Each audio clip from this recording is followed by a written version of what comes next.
Hello friends, welcome to universe classes. स्वागत है आपका यूनिवर्स क्लासेस में।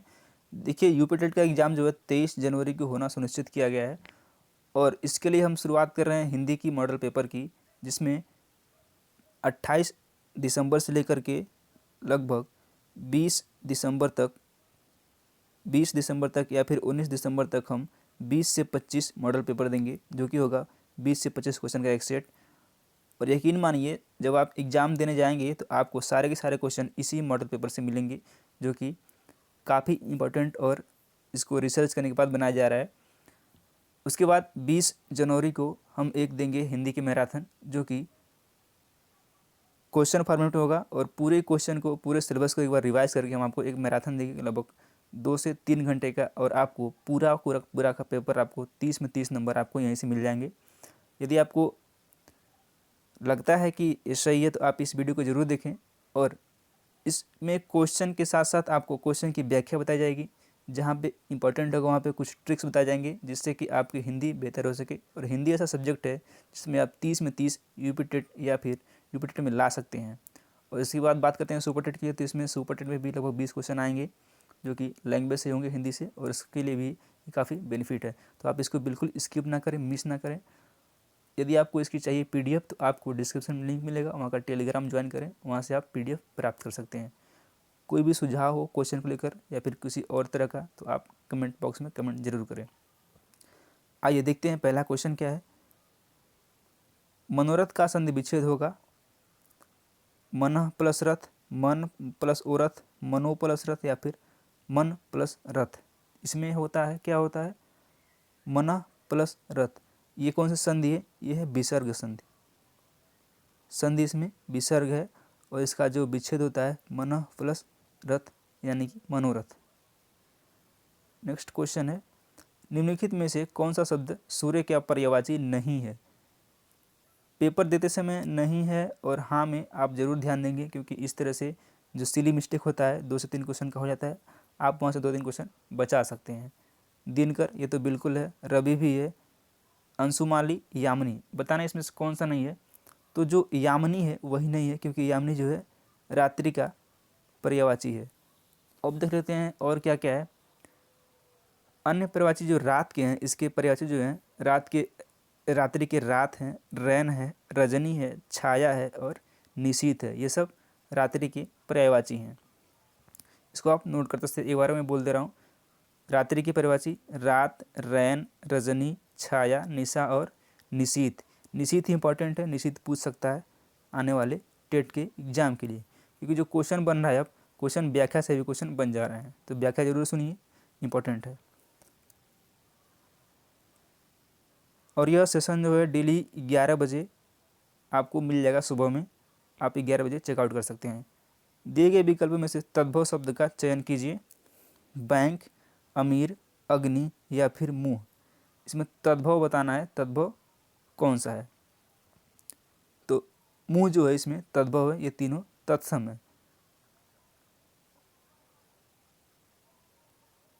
और इसका जो तत्सम होता है वो होता है मुख। इस तरह से ऑप्शन नंबर डी करेक्ट है। बिल्ली छत से कूद पड़ी, वाक्य में कौन सा समास है? अब इसमें हम आपको एक ट्रिक बताएंगे, जिससे आप अपादान कारक को कभी भी जिंदगी में नहीं भूल पाएंगे। अधिकरण कारक, कर्म कारक, संप्रदान कारक या फिर अपादान कारक।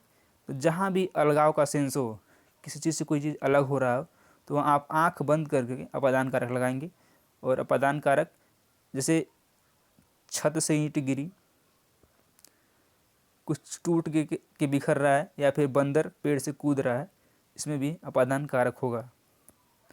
लजाने के सेंस में, शर्माने के सेंस में, यानी कि शर्माना, शर्माने के सेंस में भी अपादान कारक होता है। Option number D is correct है, इसको ध्यान रखेंगे आप। नीचे लिखे वाक्य के लिए एक शब्द बताइए जो युद्ध में स्थिर रहता है। यशस्वी, बिल्कुल नहीं। सत्याग्रही, ये भी नहीं है। युधिष्ठिर, जी बिल्कुल यही है जो युद्ध में स्थिर रहता है, युधिष्ठिर। अब बात करते हैं यशस्वी किसे बोलते हैं? जिसने यश प्राप्त किया हो उसके लिए यशस्वी। अश्वारोही, जो अश्व की सवारी करता हो उसको अश्वारोही बोलते हैं। सत्याग्रही, जिसने सत्य के लिए आग्रह किया हो। तो इस तरह से इसका आंसर ऑप्शन नंबर सी है। हिंदी किस लिपि में लिखी जाती है? ब्राह्मी, देवनागरी, खरोष्टी या फिर गुरुमुखी, ये बताना है। तो हिंदी बेसिकली देवनागरी लिपि में लिखी जाती है, और जो गुरुमुखी है ये होती है, ये पंजाबी में लिखा जाता है, और ब्राह्मी व खरोष्टी ये प्राचीन लिपियाँ जो प्राचीन काल में हमारे देश में प्रचलित हुई थी। द्विगु समास का उदाहरण बताना है, कौन सा है? माता पिता, यथाशक्ति, नवग्रह या फिर पीताम्बर। तो अब बात करते हैं द्विगु समास होता क्या है? जिस समास का प्रथम पद संख्यावाची हो तथा एक समुदाय का बोध होता है वहाँ होता है द्विगु समास। तो जिसका प्रथम पद संख्यावाची हो और जिससे किसी समाज का बोध होता हो, समुदाय का सॉरी, वहाँ पे द्विगु समास होता है। इसमें क्या है? द्विगु समास बताना है, ऑप्शन नंबर सी, यानी कि नवग्रह द्विगु समास है। अब बात करते हैं यथाशक्ति, यानी कि शक्ति के अनुसार। इसमें क्या है? अव्ययी भाव समास, अव्ययी भाव समास है। पीताम्बर, पीत है अंबर जिसका, किसका? इसमें है कर्मधारय समास। पीताम्बर में कर्मधारय है। माता पिता, यानी कि माता व पिता, इसमें क्या है? इसमें है द्वंद्व समास। तो इस तरह से ये सभी इंपॉर्टेंट है, एग्जाम में पूछ सकता है। सर्वनाम के कितने भेद होते हैं? 4, 5, 6 या फिर 7, बताना है सर्वनाम के कितने भेद हैं।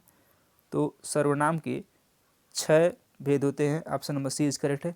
कौन से हैं एक बार नोट करिए। पुरुषवाचक, व्याख्या इंपॉर्टेंट है, मैं बार बार बोल रहा हूँ। निजवाचक, पुरुषवाचक, निजवाचक, निश्चयवाचक,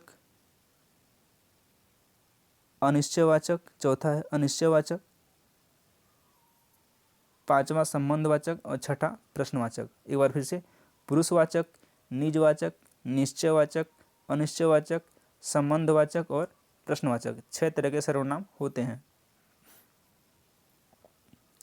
श्याम धीरे धीरे चलता है, धीरे धीरे शब्द क्या है? क्रिया, क्रिया विशेषण, विशेषण या फिर इनमें से कोई नहीं। तो इसमें क्रिया विशेषण है, इसमें व्याख्या करने ज़्यादा कुछ है नहीं। निम्नलिखित में पुल्लिंग शब्द कौन सा है? नदी, पानी, इलायची या फिर प्यास। इसमें पुल्लिंग बताना है, तो पानी जो है पुल्लिंग है, बाकी सारी की सारी क्या है? स्त्रीलिंग है। पवन का संधि विच्छेद है, प प्लस अवन, प धन वन या फिर पो प्लस वन अन या फिर पौ प्लस अन। तो पवन का संधि विच्छेद क्या हो जाएगा? ये हो जाएगा पो प्लस अन, यानी कि ऑप्शन नंबर सी, ये अयादि स्वर संधि है। कभी कभी संधि पूछ लेगा, अयादि स्वर संधि पवन में है। अयादि स्वर संधि कुछ और एग्जाम्पल है, ने प्लस अन इक्वल टू नयन, न प्लस अक इक्वल टू नायक, श्रव प्लस अन मिलकर हो जाएगा श्रवण। ये इसमें से किसी में से पूछ सकता है, ये एक बार पूछा गया पवन। अगला क्वेश्चन देखते हैं। ये पेडागॉजी से 2-3 क्वेश्चन लिया है मैंने, जो कि एग्जाम में पूछ सकता है। कहानी सुनने से बच्चे पर क्या प्रभाव पड़ता है ये बताना है। बच्चे प्रसन्न होते हैं, बच्चे कक्षा में एकाग्रचित होकर शांत बैठते हैं, बच्चे अनुशासित रहते हैं, बच्चों की कल्पना शक्ति व चिंतन शक्ति का विकास होता है। डी इज करेक्ट होगा, क्योंकि जब आप किसी बच्चे को जब आप स्कूल में पढ़ा रहे हैं तो जब कहानी कोई सुनाते हैं तो बच्चा सोचता है कि फिर ऐसे क्या होगा। तो जब बच्चे को कहानी सुनाएंगे आप, तो बच्चे की कल्पना की शक्ति व चिंतन शक्ति का विकास होता है। Option number D is correct है। बोलना कौशल में यह महत्वपूर्ण है, यानी कि बोलने में, बोलने से संबंधित क्या महत्वपूर्ण है? संदर्भ एवं स्थिति के अनुसार अपनी बात कह पाना, स्पष्ट एवं शुद्ध उच्चारण, अलंकारिक भाषा का प्रयोग, मधुर वाणी। सबसे जो इम्पोर्टेंट है बोलना कौशल के अंतर्गत यह है ऑप्शन नंबर ए, संदर्भ एवं स्थिति के अनुसार अपनी बात कह सकना। यदि आप अपनी अच्छे से बात किसी से कह लेते हैं तो वो बोलना कौशल के अंतर्गत आता है। Option number A is correct है। प्रेम सागर किसकी रचना है? सदासुख लाल, सदल मिश्र, लल्लू लाल या फिर राम प्रसाद निरंजनी? तो ये रचना है मुंशी सदासुख लाल की। Option number A is correct है। लास्ट क्वेश्चन इस मॉडल पेपर का, उत्पत्ति के आधार पर संज्ञा के कितने भेद होते हैं? 3, 4, 5 या फिर 6? उत्पत्ति के आधार पर संज्ञा के 5 भेद होते हैं। ऑप्शन नंबर सी करेक्ट है। कौन कौन से होते हैं?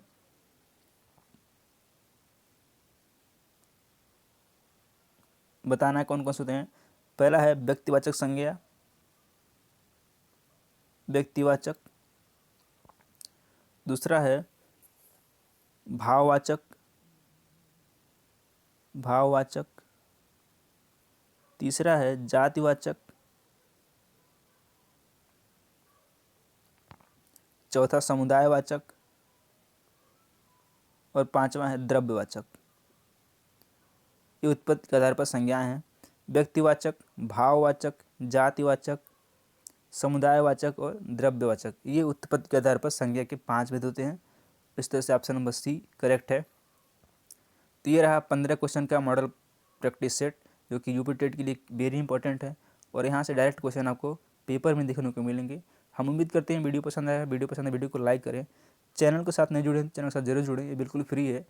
और इसकी पीडीएफ के लिए आप डिस्क्रिप्शन में टेलीग्राम पर लिंक मिल जाएगा, वहाँ से आप इसको डाउनलोड कर सकते हैं। वीडियो पूरा देखने के लिए बहुत बहुत धन्यवाद। आपका दिन शुभ हो। इंद्रियों को जीतने वाले के लिए एक शब्द है दूरदर्शी, दत्तचित्र, कुशाग्र बुद्धि या फिर जितेंद्री? तो इस क्वेश्चन का तो आंसर है जितेंद्री, यानी कि इंद्रियों को जीतने वाले के लिए को जितेंद्री कहते हैं। दूरदर्शी, दूर की सोच रखने वाला, यानी कि दूर तक सोचने वाले को दूरदर्शी बोलते हैं। दत्तचित्र, यानी कि किसी काम को चित्त लगाकर या मन लगाकर करने वाले को दत्तचित्र कहते हैं। कुशाग्र बुद्धि, बहुत तेज बुद्धि वाले व्यक्ति को कुशाग्र बुद्धि कहते हैं। तो इस तरह से ये पूरी इसकी व्याख्या हो गई। नेक्स्ट क्वेश्चन है, आहा आप आ गए वाक्य में आहा शब्द क्या है? क्या संज्ञा है, सर्वनाम है, अव्यय है या फिर विशेषण है? तो इसका आंसर तो है अव्यय। अब देखते हैं संज्ञा क्या होता है। ऐसे शब्द, उस विकारी शब्द को संज्ञा कहते हैं जिससे किसी विशेष वस्तु या व्यक्ति का बोध होता है, उसे हम संज्ञा कहते हैं। अब आते हैं सर्वनाम। संज्ञा की जगह यूज करने वाले शब्दों को हम सर्वनाम कहते हैं। अब बात करते हैं अव्यय। ऐसे शब्द जिसके रूप में लिंग, वचन, पुरुष, कारक इत्यादि के कारण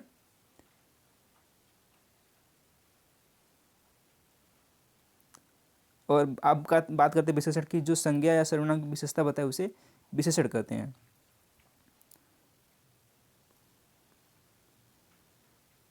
निम्नलिखित में से कौन सा शब्द बादल का पर्यायवाची है? नीरद, नीरज, अम्बुज या फिर अम्बु? तो बादल का पर्यायवाची क्या है बताना है आपको। तो बादल का पर्यायवाची है नीरद।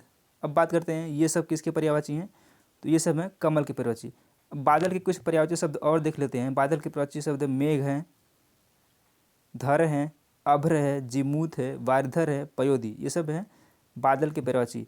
अब बात करते हैं कमल की। ये तीनों कमल के पर्यायवाची हैं। कमल के और सारे पर्यायवाची की बात करते हैं तो उत्थल हैं, कुबलय है, इंदिवर, पद्य, नलीन, सरसी रूह। सरसी रूह एक नया शब्द है, सरसी रूह। और फिर जो है पुंडरीक, ये सब किसके? कमल के पर्यायवाची हैं। नेक्स्ट क्वेश्चन है, भिक्षुक में प्रत्यय बताना है। भिक्षुक में कौन सा प्रत्यय है? अ है, उ है, उक है या फिर अक है? तो सबसे पहले प्रत्यय कहते किसे हैं? जो किसी शब्द के अंत में जुड़कर उसका अर्थ बदल दे उसे हम प्रत्यय कहते हैं, या फिर प्रत्यय शब्द के अंत में लगता है। तो भिक्षुक में उक आ रहा है तो भिक्षुक में उक प्रत्यय है। अब बात करते हैं उक प्रत्यय से और क्या बन सकता है। उक से बन जाएगा भावुक, भावुक हो जाएगा। भिक्षुक तो है ही। अब अ से अप्रत्यय में क्या क्या आएगा? काम आ जाएगा, काम, भार, देव। उ प्रत्यय से क्या बनेगा? तनु, तनु हो जाएगा। बधु और प्रिफ, प्रिफ भी उ प्रत्यय लगा है। और अब आते हैं अक में। अक में कौन सा प्रत्यय होगा? चालक, लेखक, गायक, इन सब में अक प्रत्यय है। निम्न शब्दों में वर्तनी की दृष्टि से शुद्ध शब्द की पहचान करें। अंताक्षरी, अंत्याक्षरी, अंत अक्षरी या फिर अंताक्षरी। तो इसमें अंत्याक्षरी शुद्ध है, बाकी सारे शब्द अशुद्ध हैं। नेक्स्ट क्वेश्चन, क्वेश्चन नंबर 6, विद्यार्थी उदाहरण है, यानी कि विद्यार्थी में कौन सी संधि है बताना है। वृद्ध स्वर संधि, गुण स्वर संधि, व्यंजन संधि या फिर दीर्घ स्वर संधि। तो विद्यार्थी में दीर्घ स्वर संधि है। कुछ और एग्जाम्पल देख लेते हैं। रविंद्र, जैसे रविंद्र, रवि प्लस इंद्र, ये भी हैं, ये बराबर हो जाएगा रविंद्र। और है मही प्लस इंद्र, महेंद्र, ये भी दीर्घ स्वर संधि के उदाहरण हैं। दिग्भ्रम उदाहरण है विसर्ग संधि का, अयाद स्वर संधि का, व्यंजन संधि का या फिर यण स्वर संधि का। तो दिग्भ्रम उदाहरण है व्यंजन संधि का। Option number C is correct है। कुछ और देख लेते हैं एग्जाम्पल जो कि एग्जाम में पूछे गए हैं। इसका तो होता है दिक प्लस भ्रम, दिक प्लस भ्रम, ये पूछ सकता है आपसे संधि विच्छेद। दिग्गज का क्या होता है, दिक प्लस गज, दिक प्लस गज, ये होता है दिग्गज। अच प्लस आदि, आजादी, तत् प्लस इच्छा, तदिच्छा। नेक्स्ट क्वेश्चन, कपटी मित्र के लिए सही मुहावरा है दांत काटी रोटी, आस्तीन का सांप, अकल का दुम या फिर आबनूस का कुंदा। तो कपटी मित्र के लिए होता है आस्तीन का सांप, दांत काटी रोटी के लिए होता है घनिष्ठ मित्रता या फिर घनिष्ठ मित्र, ये होता है दांत काटी रोटी के लिए। अगला क्वेश्चन, अच्छा क्वेश्चन है। 6 वर्ण किसके योग से बनता है। क प्लस स, क प्लस च, क प्लस छ या फिर आधा क और स। 6 बनता है आधा क और स से। बात करते हैं त्र किससे बनता है। त्र बनता है आधा त और आधा र से।